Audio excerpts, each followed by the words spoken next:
1 2 3 4 আলু ভাই সিট চার 1 2 3 4 আলু ভাই সিট চার action action direct action seat নিয়ে তাল বাহানা চলবে না চলবে না 25 26 সিট পাক গণরুম নিপাত যাক 25 26 সিট পাক গণরুম নিপাত যাক সিট নীতিমালা সুনির্দিষ্টকরণের দাবিতে এবং আরও বেশ কয়েকটি দাবি সাথে নিয়ে আমরা এসেছিলাম। আমাদের উদ্দেশ্য ছিল ঢাকা বিশ্ববিদ্যালয়ের যে শিক্ষার্থী প্রথম বছর চান্স পান তিনি যাতে যথাসময়ে সিট পান, সিট না পেলে তার জন্য যাতে আবাসন খরচের নিমিত্তে আবাসন বৃত্তি দেওয়া হয়।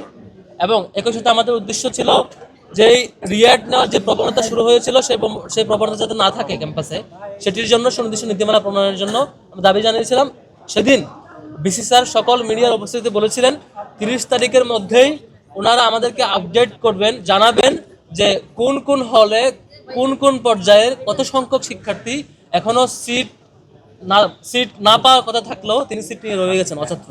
এই তালিকা তিনি আমাদেরকে দিবেন এবং সে অনুযায়ী ব্যবস্থা কি নেবেন সেটা আজকে ব্রিফ করবেন। কিন্তু দুঃখজনক ব্যাপার হচ্ছে আজকে এসেও আমরা হলগুলোর তালিকা চূড়ান্ত পাইনি যে কোন কোন হলে কোন কোন শিক্ষার্থী অছাত্র আছে।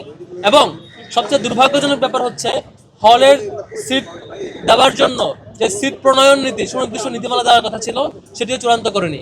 আমরা আজকে স্পষ্ট ভাষায় বলেছি যে ওনাদের যে চিন্তা যে সিট নীতিমালা আরো ফ্লেক্সিবল করা, ওনাদের যে চিন্তা যে সিট নীতিমালায় রিয়েটকে আরো উৎসাহিত করা, ওনাদের যে চিন্তা যে সিট নীতিমালায় কেমন করে আরো অছাত্র কিংবা দীর্ঘদিন ধরে শিক্ষার্থীদেরকে রেখে দেওয়া যায় এবং ফার্স্ট ইয়ারকে হয়রানি করা যায়, সেই চিন্তার সেই খসড়ার বিরোধিতা আমরা করেছি। এবং আমরা আমাদের চরম বিরোধিতার প্রেক্ষিতে শেষ পর্যন্ত প্রভিসি একাডেমিক এবং বিসি স্যার দুজনেই বলেছেন আমাদের নীতিমালা প্রস্তাব করতে। আমরা আপাতত মৌখিকভাবে বলেছি, পরে লিখিতভাবে বলবো। স্পষ্টত অবশ্যই যাতে সেশন বাইন্ডিংস থাকে এবং অবশ্যই যাতে রিয়েট নেওয়ার প্রবণতার দিকে ঝুঁকে না যায়। যারা রিয়েট নেন তারা যাতে এই সিট নীতিমালার মাধ্যমে সিট না পাওয়ার সিট বাতিলের দিকে যায় এবং সিট যাতে তাদের সিট যাতে বাতিল হয় এবং প্রথম বর্ষের শিক্ষার্থী যাতে প্রায়োরিটি পায়, এই ধরনের একটা খসড়া প্রস্তাব আমরা দিব। আশা করি খুব দ্রুত সে প্রস্তাবিত, আমরা আপাতত মৌখিক প্রস্তাব করেছি।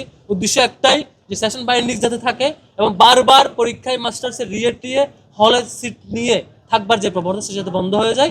এবং একই সাথে যেসব শিক্ষার্থীরা হলে রয়েছেন সিট মেয়াদ শেষ হয়ে গেছে তাদের যাতে আনুষ্ঠানিকভাবে বিদায় দেওয়ার একটা কালচার শুরু হয় এবং প্রত্যেক শিক্ষার্থী যাতে সিট পায় আর কি। আমরা আগামীকালকের মধ্যেই আমাদের দাস্যর দিক থেকে লিখিত একটা প্রস্তাবনা দিব সিট নীতিমালা কেমন হওয়া প্রয়োজন, কেমন করে নীতিমালা থাকলে রিয়েট নেওয়ার প্রবণতা থাকবে না এবং প্রত্যেক শিক্ষার্থী নিয়মিত শিক্ষার্থী থাকবেন। একই সাথে আমরা বলেছি আপনাদের কাছে হল পর্যায়ে যে এক্সেল সিট রয়েছে, কোন সেশনের কারা কারা শিক্ষার্থী রয়েছে, প্রত্যেকের কম্পিউটার আছে হল অফিসে, সেগুলো খুব দ্রুতই তালিকা আকারে যাতে প্রকাশ করা হয় এবং তারা যাতে নির্দিষ্ট সময়ের মধ্যে চলে যায়।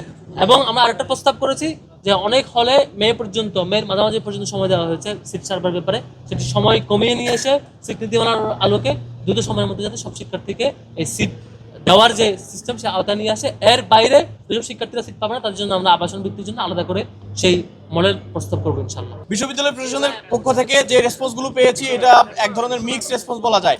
তারা কিছু জায়গায় আমাদের আশা দেখিয়েছেন, আবার কিছু জায়গায় আমরা তাদের যে রেসপন্স সেই রেসপন্স ধরে আমরা দেখতে পাচ্ছি যে তারা সময় ক্ষেপণ করার চেষ্টা করছেন। আমরা ইতিমধ্যে দেখেছি যে দু একটা হলে ইতিমধ্যেই সিটের অ্যালটমেন্ট পর্যন্ত হয়ে গিয়েছে, কিন্তু আবার কিছু হলে এখন পর্যন্ত শুধুমাত্র ভাইবার যে কার্যক্রম সেই কার্যক্রমও শুরু হয়নি। অর্থাৎ আমরা এটা থেকে বলতে পারি যে যদি সদিচ্ছা থাকে, যদি কোনো হলের ইচ্ছা থাকে যে প্রথম বর্ষের শিক্ষার্থীদের সিট অ্যালটমেন্ট দেওয়ার ক্ষেত্রে তারা যদি বদ্ধপরিকর হন তাহলে এটা করা সম্ভব ছিল। কিন্তু আমরা দেখতে পেয়েছি শুধুমাত্র আবেদনপত্র জমা নেওয়ার জন্যই 30 তারিখ পর্যন্ত দীর্ঘায়িত করা হয়েছে এই সময়টা। আমরা মনে করি যে এটা শুধুমাত্র দীর্ঘায়িত করার জন্য এই ধরনের সিদ্ধান্ত নেওয়া হয়েছে।